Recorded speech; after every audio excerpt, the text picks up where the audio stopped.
mga day, for today's video may nag-walk-in sa akin na dati kong katrabaho sa company. Ito nga yung previous nails ni client. Ang ganda ng shape ng nails ni client but malambot at brittle nga lang ang nails niya.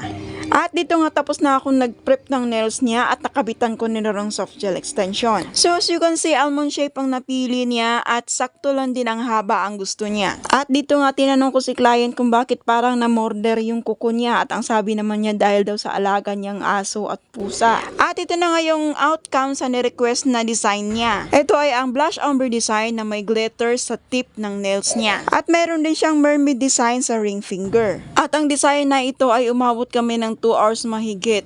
Pero mas madali sana ang trabaho ito kung mayroon sana akong airbrush, kaso medyo pricey nga ang airbrush kaya mano-mano ko siyang ginawa. At yung mermaid nails niya sa ring finger ay nilagyan ko ng silver chrome based na rin doon sa design na pinakita sa akin ni client. At ito nga bago siya makauwi, pictorial muna, syempre hindi yan mawawala. Dahil nga alas 12 na ng tanghali, kailangan ng kumain dahil gutom na. Pati na rin ako, gutom na rin ako. Kaya ito lang muna for today's video. Thank you for watching. Bye!